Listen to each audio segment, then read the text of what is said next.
What's going on, guys? Vulkan here, and we have even more Remnant content from today. Today's been a fantastic day in terms of Remnant. It's been so quiet for so long, and now we have a teaser trailer, a press release, and now it's a Reddit post that features a deeper dive into what we can expect from the Swamps of Corsus DLC, including what's coming for free, what's coming with the paid DLC, and what kind of general updates we can expect in the form of just your typical patch. The Reddit post is in the description below if you guys want to go check it out for yourselves. So the Swamps of Corsus update is split into two parts, free and paid. But before we dive into that, I did want to talk about some of the general updates that are coming to the game in terms of like balancing, fixes, updates, things like that. So this update will bring changes and tweaks to weapons, balancing, gear, and bosses. The boss updates are going to feature things like adjusting behavior, adjusting ad spawns, difficulty, plus the overall bug fixes. And one of the big things that I'm hoping is that by, quote, ad spawns, they mean they're going to reduce some of the bosses that rely heavily on ads as a method of difficulty, right? I would love to see more encounters like the Moth Twins that didn't feature ads hardly at all, but instead have mechanics to work through, right? This is a much more enjoyable experience, and I really hope this is what we see in the future, because you have other bosses like Int, who can just bombard you with ads so much that you're too busy fighting ads than actually fighting the boss. So I do hope they adjust that. It's been something that a lot of players have asked for quite a long time. Next big thing is Ace allows you to convert higher level materials into lower level ones. So for those that have been out of the loop for a while or don't know who this is, Ace is a vendor that's back in town, the Ward. And she's now allowing you to craft higher level materials into lower level ones. And this was a big issue for people who out-leveled certain pieces of gear, and they could no longer acquire the materials needed to improve them because their level was too high. So now, for instance, you'll be able to swap hardened iron for normal iron.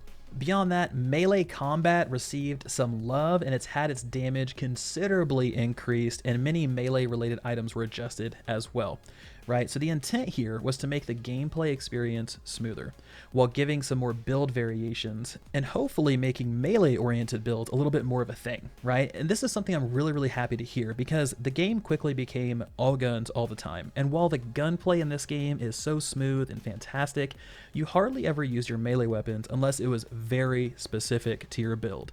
So I really want to see some like badass like claw builds, or maybe one that focuses heavily on like Riven, which is this health leeching scythe that just looks so badass to use. So the whole intent on all these general changes is to give brand new runs a new feel, right? Even for veteran players. And they did mention that the base experience didn't change much, right? But all of the quality of life updates, the tweaks, the balances, all of those things are enough that the game feels much better when played through on a new character from end to end, which is something that I definitely want to do. So I have all my high level characters. I'm going to put those on the back burner. I just want to start a brand new one during this new DLC and run through everything to see the new changes. So that's everything coming baseline to the game. It's your typical patch. It's not related to Corsus, right? It's not the free part, it's not the paid part, it's just you get this. So let's dive into the actual DLC content and see what's coming for free versus what your $10 gets you. So the free stuff, you're going to get additional bosses in the Corsus campaign. And each boss comes with their own tile set, enemies, dungeon, rewards, all of this stuff is going to be new. And the big thing with Corsus, it was one of the smallest biomes. It didn't have a ton of content, which is why they targeted Corsus first. Now, we did get to see a preview of one of these new bosses in the opening seconds of the reveal trailer, right? It's to do with like either a bunch of eyes or like holes in his face. He was swiping things, he was throwing stuff. It looks incredibly engaging. But those are the things that we're going to be able to look forward to. They also added a new alternative kill for the unclean one, aka Butcher, aka Fat Ass. It all goes into the same thing, but this apparently changes up the fight quite a bit, and it features a new reward, right? We are expecting this to be the Butcher's Flail, which is a mid-range melee weapon that was previously data mined, but honestly, knowing the developers, I could totally see them changing this reward to something different, and Butcher's Flail drops somewhere else. I could see that happening just to kind of throw us off the path a little bit. There's a brand new difficulty mode getting added called Apocalypse that's designed to test even the most, quote, diehard players. So if you think you are a true alpha, a true badass, I would love to see somebody play Apocalypse hard mode and beat it. And I know it will not be me because I am not an amazing player. I just like to have fun, but that's going to be really cool to see those people out there trying to do that and seeing if it actually works. They added a new vendor called Whispers that sells armor skins in exchange for a new currency called glowing fragments. These glowing fragments drop in hard mode, nightmare, and apocalypse difficulties, and that's both in campaign and adventure mode, as well as the new survival mode. So that's all the places that these things can drop. And this is honestly a big win, right? Because armor skins were such a hot item for Remnant fans. Everyone was asking about them, especially if you had the ones that came with the collector's edition, because they were the only ones in the game. That was it. You had the bonus, the pre-order bonus, and the collector's edition ones, and these quickly became a big request item from fans. And when this update, it looks like we have over 50 to chase after, so quite a few to go out and try to grab. So that wraps up everything you get with the new update for free. So no matter what, whether you buy Swamps of Corsus or not, this is the stuff that you get right out of the gate April 28th. So let's dive into what your 10 golden doubloons, right? Your $10 gets you. So this is all the stuff that comes with the paid portion of the DLC. One, you get the Corsus adventure mode. Now, Corsus is the only biome that was not originally available within the adventure mode patch because it lacked the content. And it was a very small section of the game in terms of the other biomes that were available. So if you want to unlock this world in adventure mode, then you have to buy the DLC, but that also includes the new bosses, the new content, it includes new quests, dungeons, tile sets, new rewards, and these rewards you can't earn in campaign mode on Corsus, so it's things like gear, weapons, and traits. So if you want all of that stuff, then it does come with this particular DLC, which is good. I think it's enough to justify the price tag in terms of everything that you're getting, and they're not just checking a box saying, okay, old school Corsus mode, there you go, welcome to adventure mode. Instead, you get all this other stuff that kind of comes with it. Then there's the new survival mode. This is the center of attention in this DLC, right? This is the coup de grace. It's a roguelike mode that they added into the game.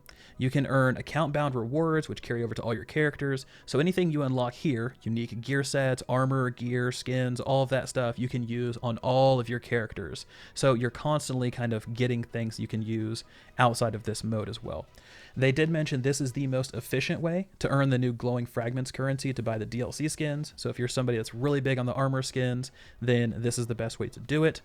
They didn't mention too much here, but they did say it's going to provide many hours of fun. So hopefully we'll actually get to see this soon through a stream or something like that. They typically will show off streams ahead of time to kind of hype up everybody and show, hey, here's what you're getting with this particular update. They did the same thing with adventure mode and hard mode. So it was fantastic.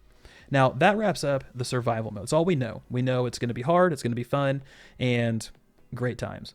But I did want to talk about one thing that's going to most likely be fairly polarizing in terms of this DLC. The Reddit post also made mention to the quote, ability to use DLC items. And they broke down exactly what that means. Essentially, there'll be some items that you earn in-game, but won't be able to use them until you purchase the DLC. So for instance, let's say you earn a new sword, but you can't equip it because it requires the new Swamps of Corsus expansion. It'll sit in your inventory. You can inspect it, check its stats, check its mods, traits, see what it looks like, all of that stuff. But you cannot equip it until you have the new DLC.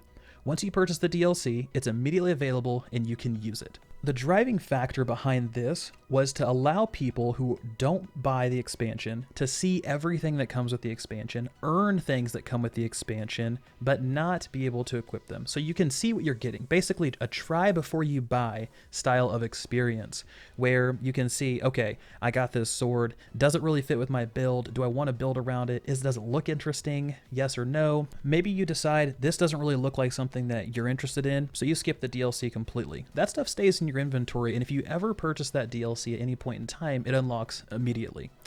So I'm 50-50 on this decision, right? I like that you can earn some of the new stuff without having to shell out the cash for the DLC, so you can see the gear, decide if it's worth your cost, right? Is it worth my time, my investment?